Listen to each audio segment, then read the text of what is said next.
We have a limited time today to cover a very complex, very in-depth and broad subject. It's our goal to provide you with a brief overview of death in the military and the emotional consequences for survivors.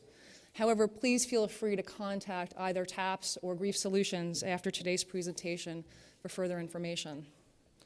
I would like to start today's presentation by talking about basic factual information regarding military death and survivors.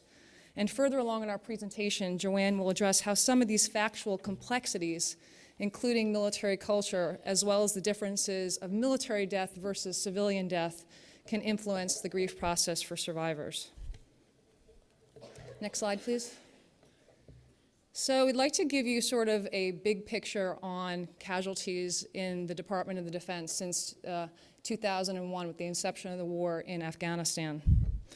So currently we have about 1.1 million uniformed soldiers, sailormen, airmen, Marines.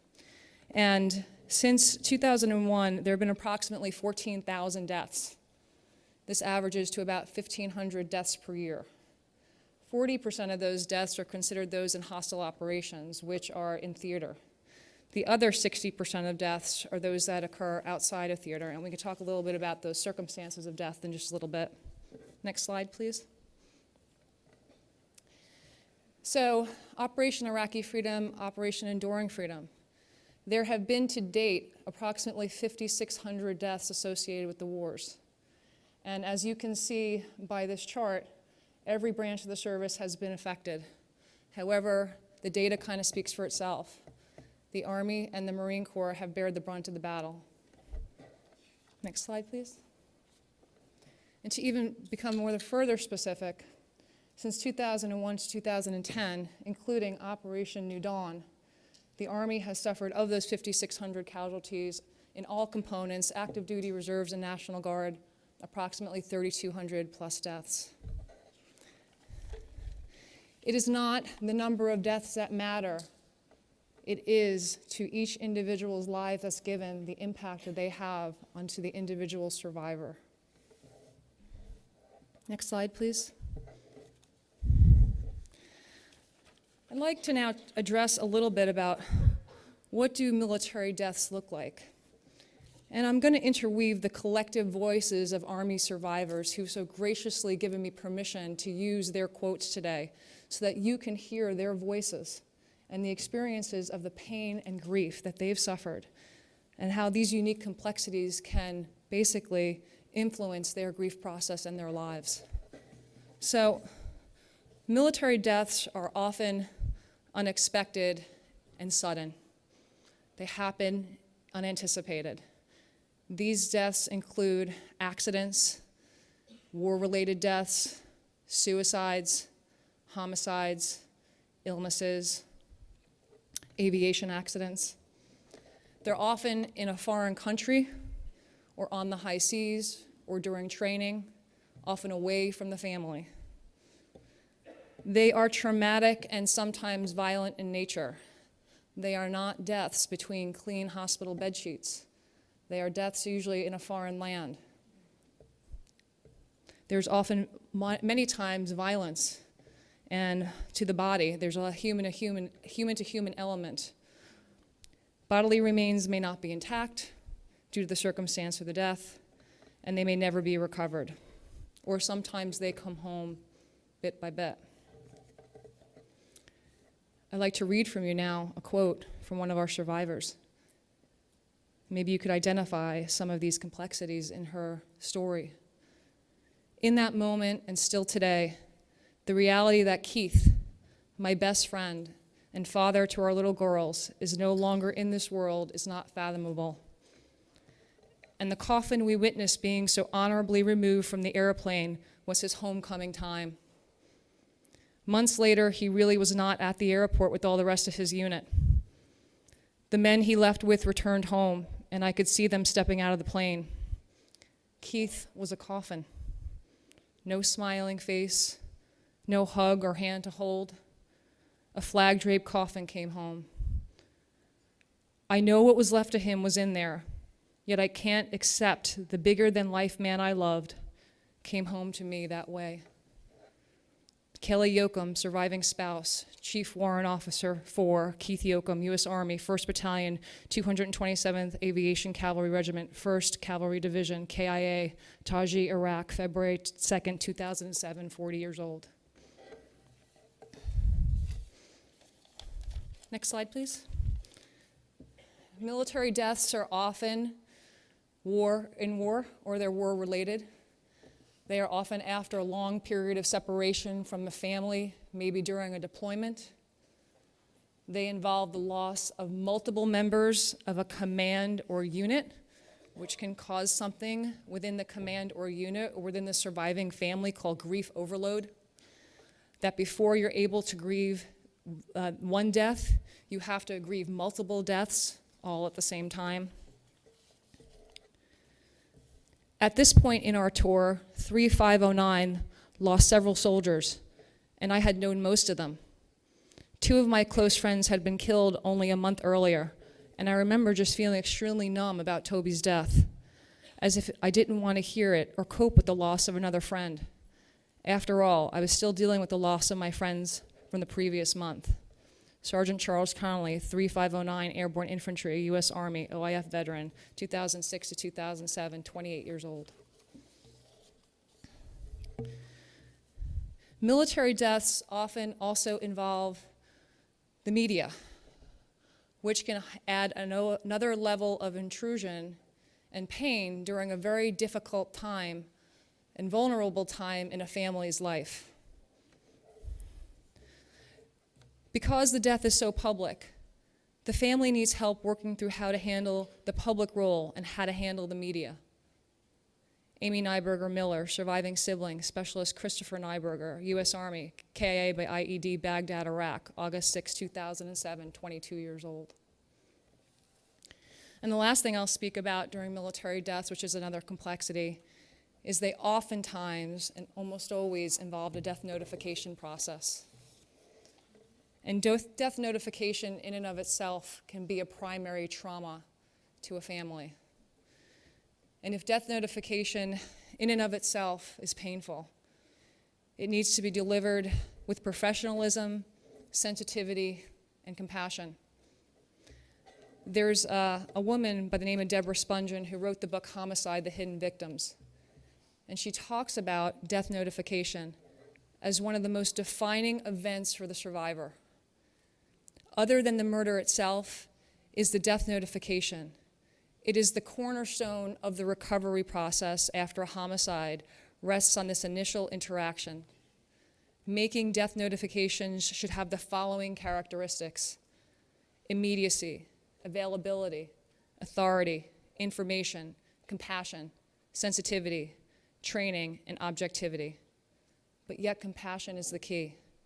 An ill-conceived and poorly delivered death notification predisposes the co-victim to later complications in the area of trauma and grief. Next slide, please. Though we addressed all circumstances of death, it's very important and very timely to address suicide and how we care for suicide survivors. Across all service branches, suicide rates are rising. They are proportionally rising higher in the Army and the Marine Corps. There have also been many increased calls to the Department of Veterans Affairs regarding suicide and the suicide hotline, which may even indicate that the suicide prevention and suicide is even broader than we've expected to be. There are about 30,000 suicides in the United States every year. And of those 30,000 suicides, 20% are those of veterans. For every person that dies by suicide, the American Association of Suicidology conservatively estimates that there are at least 10 survivors immediately impacted by the rippling impacts of their death. Suicide has very distinct issues. It leaves suicide survivors predisposed to issues of guilt, shame, stigma, the overarching question of the constant why, and social isolation, which can lead to a stigmatizing grief and inhibit the survivor from being able to have a healthy coping process. It may lead to further complications in their mental health, and it leave them at higher risk for suicide themselves. The way that we help suicide survivors recover in their grief, that postvention is prevention to help stop further suicides in military families. Next slide, please. Who are survivors? Yesterday in the outbriefing, we heard that it's kind of a loosely vague and defined area. I know for TAPS, I can speak for our community, a survivor is anyone who is grieving the death of a loved one in military service of America, regardless to their relationship to the deceased or circumstance of the death. And even though the military formally focuses its resources and support on the primary next of kin, and sometimes secondary next of kin, the soldier comes from a family. They come from friends. They come from other loved ones. They serve with other soldiers. So survivors are anyone who've been profoundly affected by the loss of this person.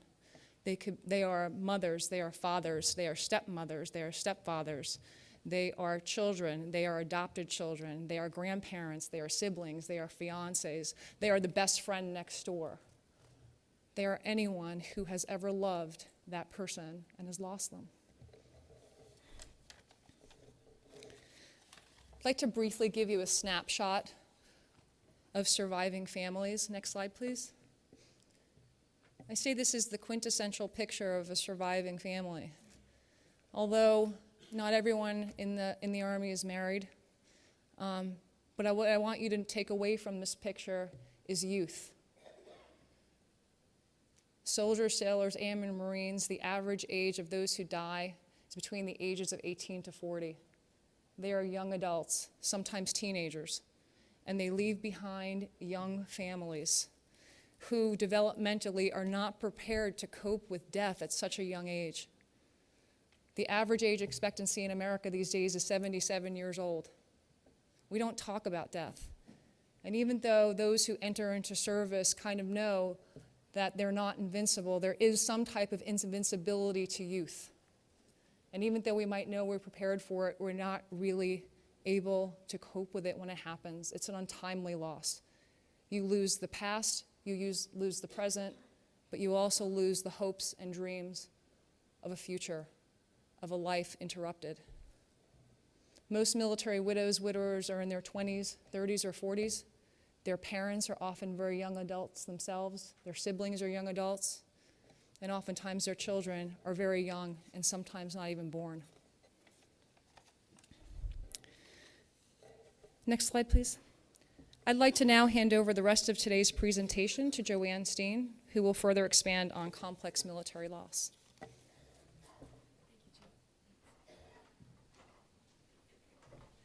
Thank you very much. Next slide, please.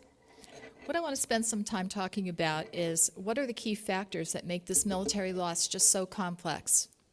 If you talk to survivors, if you talk to unit members, what they're going to tell you is that the ability to just wrap their arms around this should be measured, and progress should be measured in years, not in months. So when we did for Military Widow, when we did the research for it, we took all of those really complex pieces, and what we did was we wrapped them into a couple categories to help us understand it, to help us cope with it, to help us work through it, and then to help us to chart out that future as we want to see it. Next, please. First thing that we realized we had to look at from Military Widow is that we had to look at both the life and the death of that service member. Both of those are important. Next, please. Then, it wasn't enough to just stop there. We had to look at what were the life experiences of the survivors. Next, please. And on top of that, we were going to take those two, and we had to look at those within the context of the military culture, which makes for a very unique type of loss, and then also our society. Let's take a look at each of these individually. Next, please. If we look at the life and death of that soldier, we start with soldiers are young. Jill just told us that 51% of them are under 25 and over 80%, almost 80% are under 30. Now, I'm here to tell you is that if you lost anyone at any age and you had a relationship with them, it doesn't matter what age they are, they were too young. I had a support group once for young widows and widowers, And an 84-year-old man showed up for it. And he said, my wife was only 82. And for him, she was too young. I agree. Okay, so let's look at the fact that soldiers are young. What does that mean? Think back to when you were 18, 19, 21, 22, 25. We were invincible. Okay? Now, on top of that, we have soldiers who are well trained, they're well equipped, okay? And they're ready to go fight, win, and return. And when we have this, survivors, I'm going to say, let me take that back, families, whether they are, whatever the relationship is, we send our loved ones out the door, whether it's on whether it's to garrison or whether it's to a deployment. We send them out the door with the expectation that they will come back. We may worry about their future, but we believe they're going to come back. So that's the first complication, is that soldiers are young. Next, please. Soldiers lead purposeful lives. I don't think I'm going to get any resistance from that one in this audience, but they lead purposeful lives. And when we lose somebody that has a purpose, it's not only a loss to us, but it's a loss to society. Let me give you an example. You're going to go home tonight maybe, flick on the news, and you may hear about 2 different deaths. The one may be of a guy who is allegedly a child pornographer. The other may be a death of a soldier or sailor. I suspect you're going to have 2 very different reactions to those deaths, even though you don't know either individual. Because again, when we lose that purpose, that person who is contributing to our society, we think, what else could they have done for our society, for America, for our world? Next, please. And one more time, please. Soldiers die sudden and traumatic and distant deaths, and all 3 of those are pretty key. But if we look first at that piece about sudden deaths, and whether your soldier is here in garrison or is halfway across the world, with a sudden death, you don't have an opportunity to do those things that you would be afforded to. You don't have an opportunity to say goodbye. You don't have an opportunity to make your peace, clear up any unfinished business. Okay, it's sudden and it is unexpected. Jill mentioned they are traumatic, and they are traumatic deaths, and that makes it harder for a whole bunch of other reasons. When you are not able to view your loved one's remains, there remains this little flicker of doubt about who exactly is in that casket. And they're distant deaths. And when we lose somebody and they are halfway around the world, or even they're just a couple 100 miles away, what we have is a scenario that we can't go and see for ourselves. We can't do this. And when we can't go and see for ourselves, okay, we can't connect with that spot where something significant happened to our loved ones. And if you notice, if you drive around the highways and you see all those little memorials, and I was coming up here from Virginia Beach, Virginia, and I counted them, and there was 13 on the way coming up here. And each one of those little roadside memorials marked a space for some family that something significant happened. And with military loss, we very often don't have that. We can't go and see for ourselves. And we have to depend on a system who's going to give us the official news. But very often, the folks delivering that news weren't there on site. And when we talk about distant deaths, we can also talk about emotionally distant.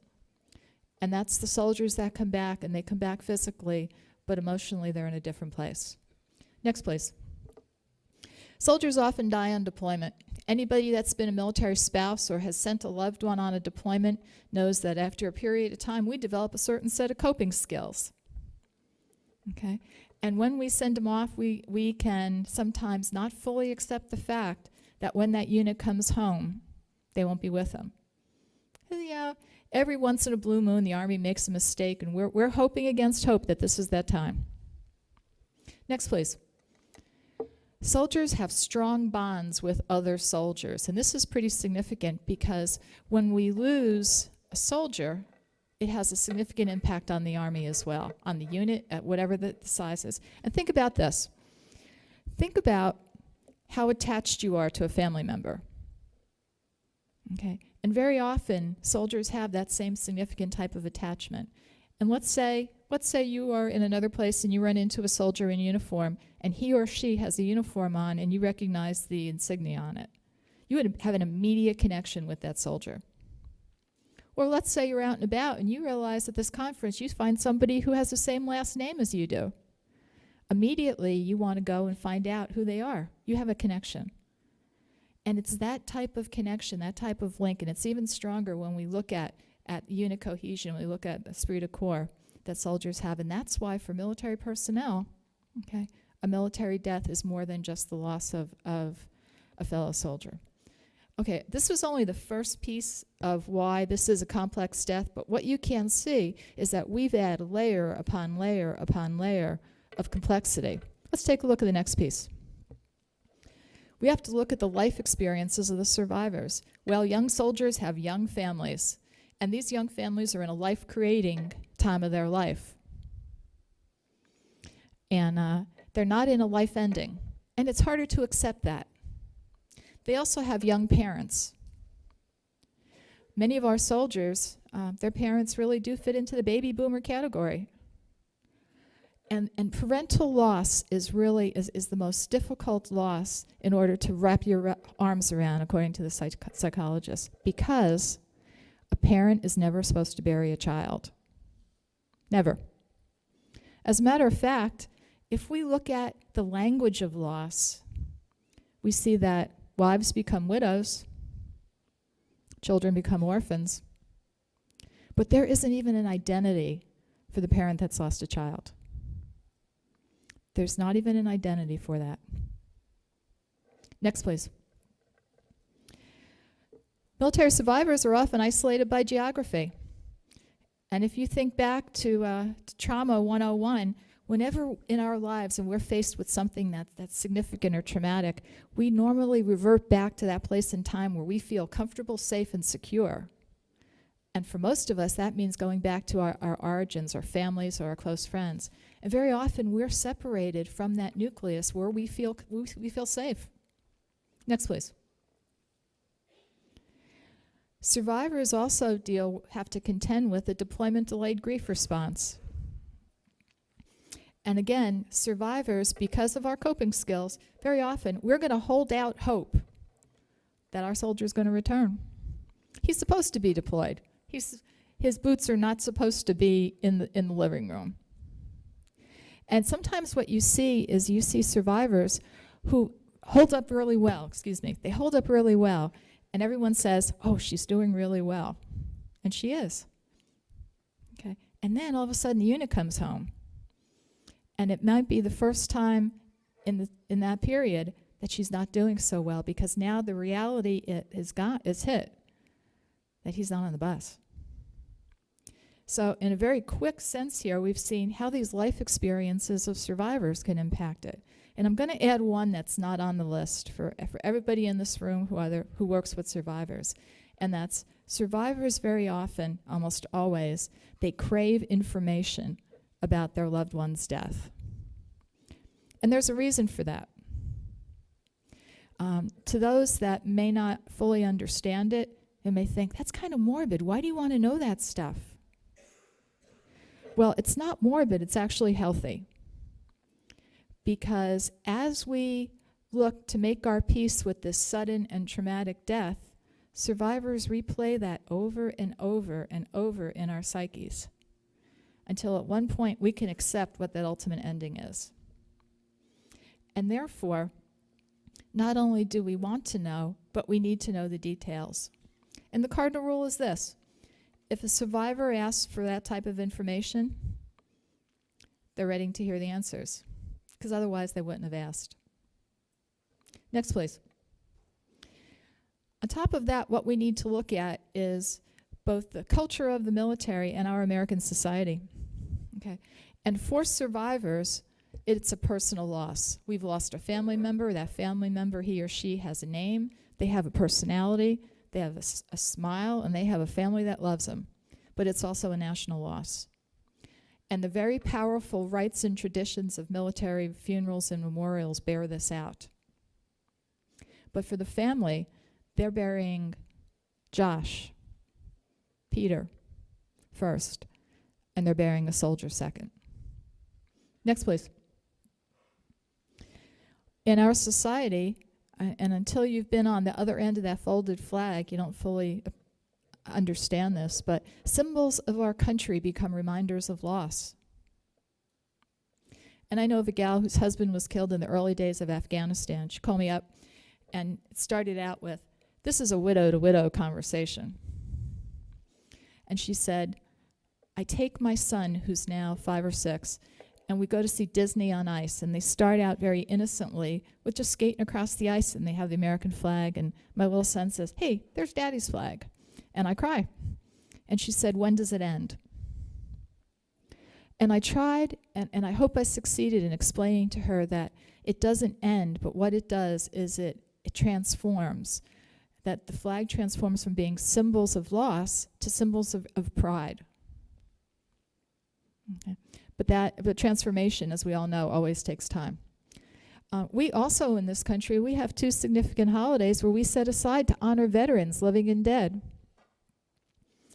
And the survivors will definitely agree then that Veterans Day and Memorial Day take on a very different meaning when you know, okay, that if you can't be there, that there is somebody who's going to put a flag on your loved one's grave. Next, please. With our survivors, and I'll speak this time to the widows and the children, we are dependents without a living sponsor, which makes it just a little bit hard when you're standing there in personnel or at the gate pass, and some poor soldier is telling you that you absolutely positively have to have your sponsor's signature on this form. Okay? You know, it's just there's just some things that are just a little bit hard to accomplish. So if you've ever tried to navigate the system with a living sponsor and you know the frustrations you run into, you can only guess the frustrations you run into when you have a deceased sponsor. Now this, in essence, was a very quick overview of military loss. Okay, just very quick, but as you see, each of those had some complication to it. And for right now, we're focused solely on the survivors. In the next slide, I'm going to take just a very brief look at what the impact is on the unit. Okay, much like the survivors, and you know what? Military personnel are survivors too. And the second thing is that loss is cumulative. And you take a loss and you lose a soldier, that has a cumulative effect on people. Okay? And when we look at that, it is that Army loss, it is that loss that I talked about those connections among soldiers, those attachment bonds. And it's also a personal loss. Next, please. Likewise, soldiers contend with a delayed response to that death. And think about this. If you're downrange and you've got mission and you focus on mission, okay, that becomes what you do. Okay? And it's a compartmentalization factor. And only very often until you're back, okay, and does that compartmentalization box open up. Okay? So it's not uncommon, okay, to find yourself back here in the States and all of a sudden have responses to a loss that happened weeks, months, and sometimes years ago. Next, please. Okay. This one's pretty significant, though, and that's when we deal with military loss, it can generate survivor guilt. And survivor guilt's one of those things that you don't go to work, you don't show up at the unit and say, over a cup of coffee, you know, I've been really struggling, I just feel so guilty about this. Anybody else feel like this? Okay. That doesn't happen. And there's different types of survivor guilt. Just very quickly, we have an irrational type of guilt, and then we have perceived guilt. And sometimes we have legitimate guilt. But that's a story for another time. Next, please. Military loss may have, and usually has, lifelong implications. And when you hear soldiers talk about the loss of buddies, whether it is in a wartime environment or in garrison, okay, for more often than not, they're back there in that time and in that place. We are in Washington, D.C. We can witness this by going over to the World War II Memorial, or to the Vietnam Wall, or to the Korean War Memorial. Now, given the times that we have, this is a really quick trip, as I said, through the complexities of military loss. And there's a lot of really good grief models and therapists and good people who say, you know, there's models for what we have to do. I'm kind of the one that keeps it very short and sweet, and I believe there's 3 things that we all have to do when we deal with military loss. The first is that we have to accept the reality of the loss. Because you can go through funerals and memorials and not fully accept the fact that your loved one has died. As a matter of fact, the research says it takes up to a year just to accept the reality of a sudden death in the civilian sector. Second thing is that you have to work through the pain. And there's no getting around it, but you have to work through the pain. And as a chaplain once told me, he said, "Joe, it's pay me now or pay me later, but sooner or later you're going to pay." He goes, "So do it now," he goes, "and get it over with." And he knew what he was talking about because he buried a child. And then the last thing that we need to do is we need to acquaint ourselves and make ourselves comfortable in that new normal. And then at some point in time, we need to choose to reinvest in life. And sometimes we do that more than one time. But essentially, you know, for all the good stuff on grief, I could boil it down to those 3 things. And to work through that, though, you do need the details. Okay, again, I'm doing this very quickly. Next, please. Now, when we think about loss, when we think about cumulative loss, when we think about trauma, we almost always look to just one type of response. But first, I'm here to tell you that men and women feel as deeply when it comes to loss. They hurt as deeply, they're wounded as deeply, they just deal with it very differently. And in a nutshell, women, we are more emotive, we like to gather together, okay? We are more expressive when it comes to dealing with loss. And I could sum it up by saying women, we normally like to, we do what we have a comfort level with. We cook, we clean, we eat, we drink, we nurture, but we do it as a group. Okay. Men, on the other hand, who they feel as deeply, what men generally do is they want to go out and they want to fix it. Tell me how I can fix it. What do I have to do? Give me the plan. Tell me the things I need to work through. And you can sum it up by saying that when we deal with loss, men generally like to fix something, break something, or go invade another country. Okay? But basically, they're going to take some action in order to work through that loss. Now, as I said, we have potential reactions that we come across. And these are reactions to grief, they're reactions to loss, they're reactions to trauma. And what I'm going to show you here parallels, okay, the Army's Comprehensive Soldier Fitness Program. But as we look at loss and we think, good golly, someone's lost a loved one, and you think of the expressive, they cry, they have that look, okay? But in reality, that's only one of the 6 components to loss. Next, please. Okay. So we have the emotional component to a loss, and then we also have a pretty significant physical component. And very often, grief, trauma, stress can manifest itself in our bodies. And sometimes we see survivors and we think, oh, wow, you know, the poor survivor, you know, here they are, they just had this horrible loss, and now all of a sudden, they're sick as a dog. Okay. Well, there could be a reason for that because a lot of this helps to dampen our immune system. The other piece is that there's a significant cognitive part to loss. And so we sometimes get a little bit more forgetful. Okay, we don't remember dates. We can't retain information. In the unit, you may find your soldiers are making errors of omission. Okay, or they're not following up. They can't complete some tasks that are relatively simple and that they had done before. Next, please.